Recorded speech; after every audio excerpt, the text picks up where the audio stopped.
បាទខ្ញុំបានសូមធ្វើការអនុញ្ញាតលំអរកាយគោរពនិងជម្រាបសួរប្រិយមិត្តនិងមិត្តទូរទស្សនិកជនបាទពុកម៉ែបងប្អូនក៏ដូចជាលោកយាយលោកតាមីមីងបាទបងប្អូនជនរួមជាតិខ្មែរទាំងអស់ជាទីគោរពនិងជាទីរាប់អាននិងជាទីនឹករលឹកបាទខ្ញុំមានសេចក្តីសោមនស្សរីករាយបាទហើយខ្ញុំនឹងបង្កើតឬក៏លើកយកនៅវីដេអូមួយតកតទៅនឹងដើរកំសាន្តរបស់ខ្ញុំបាទអញ្ចឹងកាលពីថ្ងៃទី22បាទខែមិថុនាឆ្នាំ2025ដែលត្រូវនៅថ្ងៃអាទិត្យខ្ញុំបានធ្វើដំណើរកំសាន្តទៅវត្តមួយបាទដែលនៅជិតព្រំដែនវៀតណាមបាទដែលវត្តនេះគឺមានឈ្មោះថាវត្តខេមរៈរាជការរាមបាទហៅវត្តបាក់ណាមបាទដែលវត្តនេះផងដែរគឺជាវត្តមួយដែលនៅជិតព្រំប្រទល់ប្រទេសវៀតណាមបាទហើយវត្តបាក់ណាមនេះគឺជាវត្តឯកោមួយបាទដែលស្ថិតនៅក្នុងភូមិបាក់ណាមឃុំព្រែកជ្រៃបាទស្រុកកោះធំខេត្តកណ្ដាលបាទនៅចម្ងាយពីព្រំដែនកម្ពុជាវៀតណាមប្រហែលជា1គីឡូម៉ែត្របាទហើយវត្តអារាមនេះគឺជាវត្តដាច់ស្រយាលបាទដែលមានពលរដ្ឋវៀតណាមស្ទើរទាំងស្រុងបាទកំពុងរស់នៅជុំវិញវត្តនេះបាទហើយបើតាមប្រសាសន៍របស់លោកកេតផលបាទលេខាគណៈកម្មាធិការវត្តបាក់ណាមបានថ្លែងថាគណៈកម្មការវត្តបាទនឹងស្នើទៅអាជ្ញាធរដែនដីនិងអ្នកពាក់ព័ន្ធនានាកំណត់ព្រំប្រទល់ដីវត្តដែលមានទំហំជាង21ហិកតាដើម្បីការពារដីវត្តនិងបញ្ជាក់អំពីអត្តសញ្ញាណទីសក្ការៈបូជាមួយនេះបាទឲ្យអ្នកចំនួនក្រោយបានស្គាល់និងគោរពប្រតិបត្តិព្រមទាំងបង្កភាពងាយស្រួលក្នុងការអភិវឌ្ឍទៅថ្ងៃក្រោយបាទអូខេហើយរូបភាពឬក៏វីដេអូនេះគឺខ្ញុំបានទៅថតបាទទស្សនវិជ្ជាជាក់ស្ដែងគឺជាពិធីបុណ្យឆ្លងបាទសាលាធម្មសទ្ធាឬក៏ហៅសាលាឆាន់បាទដែលត្រូវបានដាក់សម្ពោធឲ្យប្រើប្រាស់ថ្មីដែលទើបតែកសាងរួចបាទហើយក្នុងនោះក៏មានពិធីបុណ្យឆ្លងសមិទ្ធផលដូចជាសាលាធម្មសទ្ធាឬក៏សាលាឆាន់និងពិធីបុណ្យឡើងសាលាផងដែរបាទដែលវីដេអូមុននោះគឺខ្ញុំបានថតជាវីដេអូដែលជាកម្មវិធីឡើងសាលាដែរតែឡើងសាលាពុទ្ធិកៈបាទគេហៅថាបឋមសិក្សានៅវត្តអមនីសិដ្ឋាអង្គដីបាទឥឡូវនេះគឺកម្មវិធីបាទឆ្លងនៅសាលាធម្មសទ្ធាឬក៏សាលាឆាន់បាទដែលស្ថិតនៅវត្តបាក់ណាមបាទវត្តនេះគឺដូចតែខ្ញុំបានជម្រាបខាងដើមហ្នឹងថាមានបងប្អូនជនជាតិវៀតណាមហ្នឹងគឺរស់នៅជុំវិញតែម្ដងបាទហើយនិយាយរួមទៅគឺគិតមិនថាចិត្តវត្តនេះទេសូម្បីតែចម្ងាយពី3គីឡូដីពីវត្តនេះក៏ឃើញថាបងប្អូនជនជាតិវៀតណាមហ្នឹងគឺគាត់មករស់នៅឲ្យច្រើនតែម្ដងតាមពិតទៅគឺដីនេះគឺដីរបស់ប្រទេសខ្មែរទេប៉ុន្តែបងប្អូនប្រជាជនវៀតណាមគឺគាត់មករស់នៅតាមម្ដុំជំនាជីដែរហ្នឹងបាទមិនមែនជីដែរនេះគឺចូលទៅដល់ដីក្នុងហ្នឹងតែម្ដងបាទអានេះគឺជាទីធ្លាវត្តបាក់ណាមហ្នឹងដែលថ្ងៃនេះផងដែរគឺជាដោយសារតែថ្ងៃធ្វើបុណ្យបាទគេថាថ្ងៃឆ្លងបុណ្យគេហៅថាឡើងសាលាណាបាទឡើងសាលាឆាន់ហ្នឹងអញ្ចឹងឃើញថាបងប្អូនប្រជាពលរដ្ឋខ្មែរយើងនាំគ្នាមកមូលមីបាទយ៉ាងស័ក្តិស្រាំច្រើនកកដើម្បីរួមចំណែកធ្វើបុណ្យនៅវត្តនេះឲ្យបានច្រើនជាពិសេសគឺយកចង្ហាន់និងទេយ្យទានផ្សេងបាទដើម្បីព្រមទាំងបច្ច័យលុយកាក់ផងដែរដើម្បីហៅថាធ្វើពិធីរាប់បាតព្រះសង្ឃបាទដើម្បី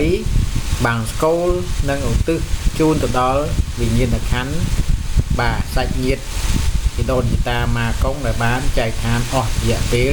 ជាយូរឆ្នាំកន្លងទៅហើយបាទឃើញថា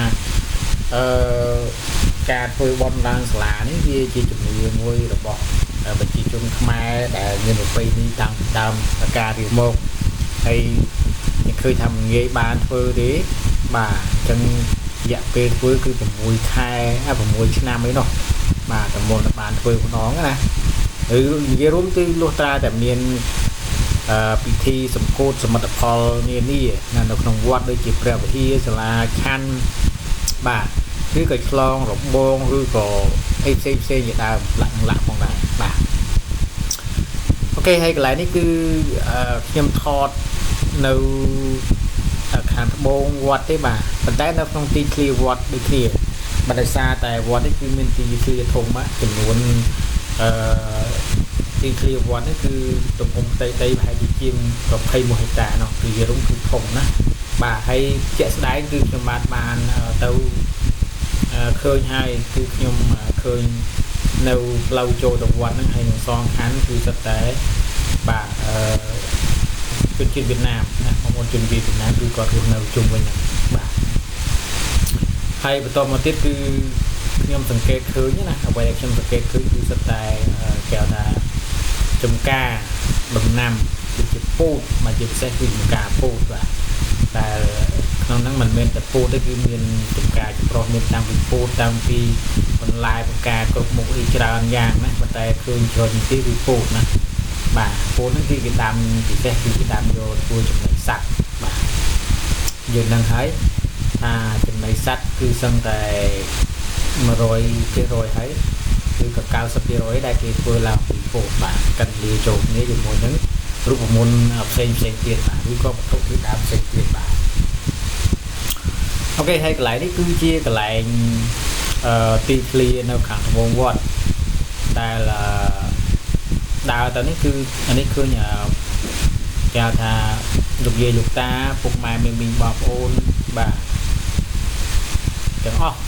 បានដើរហើយនឹងអង្គុយរងចាំសងខាងផ្លូវដើម្បីរងចាំហៅថាការដាក់បាតដែលប្រសង់ចំនួនបាច់ជាង100អង្គបាននិមន្តគូជាប់បាតបាទហើយយើងនៅមកកន្លែងទៅហើយប្រសង់គឺនិមន្តដាក់ចល័តតែម្ដងបាទអូខេអញ្ចឹងខ្ញុំសូមអធិស្ឋានផងដែរចំពោះការអធិប្បាយរបស់ខ្ញុំបើសិនជាមានការលើសលុបឬក៏មិនសមរម្យបាទឬក៏ខុសឆ្គងកន្លែងណាសូមមេត្តាគ្រប់និងអធិស្ឋានផងបាទអូខេហើយកាលពីដំបូងឡើយគឺខ្ញុំអត់ដែលបានទៅទេសម្រាប់ទឹកដីកោះធំនេះបាទហើយនៅតាមផ្លូវយើងឃើញថាមានចំការនៅតាមសងខាងផ្លូវតែម្ដងបាទគឺផ្លូវទៅកោះធំហ្នឹងជ្រៅធំហ្នឹងបាទហើយយើងឃើញថាចំការគឺចម្រុះគឺមានតាំងពីពោតមានតាំងពីស្ដែកមានតាំងពីល្ងមានតាំងពីស្រូវបាទវារួមគឺច្រើនណាស់ដោយសារតែទឹកដីនេះគឺជាទឹកដីបានអ្នកចំការដូច្នេះហើយអត់មានដំណាំអ្វីក្រៅពីដំណាំដែលគេបាទដាំដុះសម្រាប់ចំការទេណាតែមិនបាទអូខេអ្វីដែលច្រើនជាងគេនេះគឺស្វាយបាទមានស្វាយមានអីច្រើនបាទណាការស្វាយបាទតមកពោតទៅសំដែកបាទល្ងបាទផ្សេងបាទយើងច្រើនណាស់ចម្រុះបាទហើយយើងឃើញថាផ្ទះដែលនៅបងប្អូនប្រជាពលរដ្ឋគឺនៅជាប់ផ្លូវធំតែម្ដងបាទអញ្ចឹងនេះគឺជាការបញ្ជាក់ឃើញថាការពង្រឹងបាទឬក៏ការថែរក្សាប្រពៃណីទំនៀមទម្លាប់បាទឲ្យនៅគុតគង់តែថានៅគង់វង្សណាដូចជាអនាគតតំបន់នេះនឹងคล้ายជាតំបន់ដែលវៀតណាមការពារឬក៏យកក៏ដោយក៏ប៉ុន្តែក៏នៅតែបាទវត្តនេះគឺត្រូវតែនៅមានវត្តមានដែលមិនឲ្យបាត់បង់នៅក្នុងទេណាបាទចឹងវាដូចជាកម្ពុជាក្រោមនេះណាបាទកម្ពុជាក្រោមគឺធ្វើបាត់តែស្ថិតនៅក្រោមការគ្រប់គ្រងរបស់ប្រទេសវៀតណាមក៏ប៉ុន្តែបងប្អូនប្រជាពលរដ្ឋខ្មែរយើងឬក៏ប្រសង់គឺនៅតែអភិរក្សនិងថែរក្សាប្រពៃណីជាពិសេសគឺថែរក្សាវត្តអារាមនេះឲ្យគង់វង្សយ៉ាងណាមិញចំពោះវត្តបាក់ណាមនេះគឺដូចគ្នាដែរបាទដូចគ្នាអញ្ចឹងបាទគឺស្ថិតនៅក្នុងស្ថានភាពដូចគ្នាពីព្រោះនៅតំបន់ជិតវត្តនេះគឺវាក៏ឆ្ងាយពីវត្តនេះតែជា2គីឡូ3គីឡូបាទគឺមិនមានបងប្អូនប្រជាជនខ្មែរយើងរស់នៅទេ តិចណាស់បាទគឺជាច្រើនសុទ្ធសឹងតែជាបងប្អូនជនជាតិវៀតណាមដែលគាត់នៅបាទតំបន់នេះបាទហើយយើងឃើញថាវត្តនេះគឺស្ថិតនៅក្នុងតំបន់គេថាក្នុងវងប្រជាជនវៀតណាមទៅហើយដូច្នេះសម្រាប់ថ្ងៃបុណ្យទាននៅវត្តនេះគឺមិនមានពុទ្ធបរិស័ទច្រើនយកចង្ហាន់ទៅទេពីព្រោះថាប្រជាជនវៀតណាមគឺគេមិនកាន់សាសនាពុទ្ធទេបាទគេកាន់សាសនាបែបរបស់គេណាបាទតែគេអញ្ចឹងគេមិនជឿជាក់ឬក៏គេមិនយកបាយចម្លឬក៏ចង្ហាន់តែយទាននេះផ្សេងទៅពុទ្ធគុំប្រសងនៅទីនេះទេអញ្ចឹងហើយបានជាវត្តនេះគឺមានការខ្វះខាតហើយណាមួយទៀតវត្តនេះវាឆ្ងាយបងបាទអញ្ចឹងបើសិនជាបងប្អូនយើងចង់អភិរក្សឬក៏ថែរក្សានៅតំបន់នេះគឺប្រវត្តិនេះឲ្យបានគង់វង្សមានតែបងប្អូននាំគ្នាបាត់ទំនេរនាំគ្នាយកចង្ហាន់ឬក៏នំចំណីអីនេះទៅគុតគង់បាទប្រសងនៅផងបាទនៅកន្លែងវត្តនេះផងពួកគេខ្លះកាលណាអត់មានវិជាពុទ្ធបរិស័ទទៅប្រសងហាក់បីដូចជាតំងតំមកដែរបាទចឹងមានអារម្មណ៍ថាមើលទៅវាគឺថាយើងលហែលបាទហើយណាយើងអត់មានជំនឿខ្មែរយើងមើលទៅទៅណាក៏គេអញ្ចឹងក៏ថាតែមានភាពសោកនឹងវិញណាដូច្នេះហើយខ្ញុំសរសើរដែរដោយសារតែមានការឆ្លងសមិទ្ធផលនេះគឺថាបងប្អូនជាពលរដ្ឋយើងគាត់បានទៅច្រើនកកដើម្បីទទួលបុណ្យនេះហើយបើនិយាយអំពីរបបអាហារហូបចុកវិញរបស់របបគឺមិនសូវជាមានរបស់ខ្មែរយើងលោកទេណាពីច្រើនគឺសុទ្ធសឹងតែជារបស់វៀតណាមណាបាទតាំងពីនំបញ្ចុករបស់វៀតណាមផ្លែឈើរបស់វៀតណាមបាទអញ្ចឹងគឺអត់មានអញ្ចឹងពិបាកតិចបាទអញ្ចឹងសង្ឃឹមថាបងប្អូននឹងជំនឿជំនឿអីនាំគ្នាទៅលេងវិទ្យាបានច្រើនណាស់ដើម្បី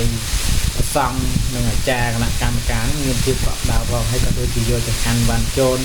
មានជង្កត្រីខទៅបានច្រើនចាស់គ្រប់គ្នាបាទអញ្ចឹងវីដេអូភាគទី1នេះគឺចប់ប៉ុណ្ណឹងហើយនៅវីដេអូបន្តទៀតតាក់ទងទៅនឹងវត្តនេះផងដែរ